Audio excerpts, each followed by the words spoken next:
Hi everyone, today I want to share how I make Sandies rolls with farmer's cheese. The combination of sandy cookie with farmer's cheese is so delicious, and let's get started.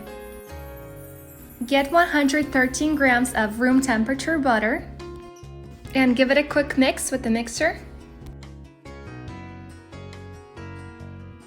Add half of a cup of powdered sugar and give that a quick mix. Add 1 egg. Mix it up. Get 1 2/3 of a cup of flour. Add half of a teaspoon of baking powder to the flour and 1/4 of a teaspoon of salt to the flour. Give that a quick mix and add that to the rest of the batter.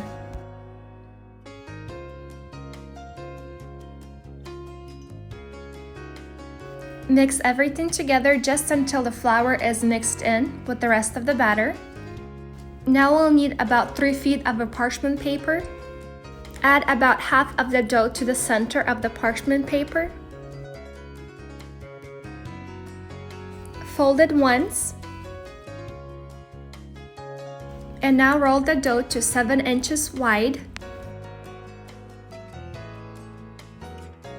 Fold the edge of the parchment paper. And now roll to about 14 inches long.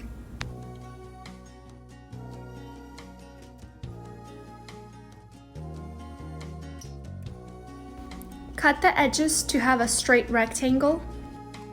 We'll use 2/3 of a cup of farmer's cheese for each roll.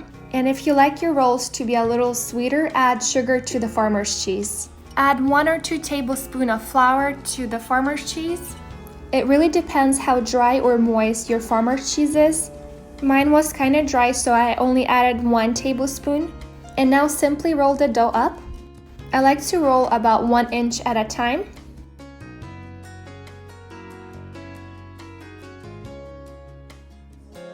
Place the dough in a freezer for about 10 minutes. You want to let it cool down before cutting it.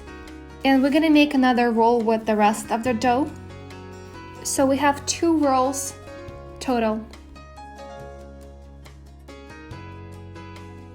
So this roll is from the freezer, it's kind of chilled, and I'll cut it into 8 pieces. And I'll get rid of the ends. I'll maybe cut 1/8 of an inch on both sides.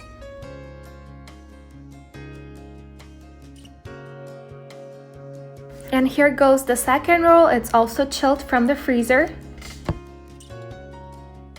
Preheat your oven to 375 and bake for 20-22 minutes. Dip farmer's cheese rolls in powdered sugar. And here we go, we have the farmer's cheese Sandies rolls. They're super delicious, and I really hope you like this recipe. It always makes me happy if you subscribe, and I'll see you again soon in my next video.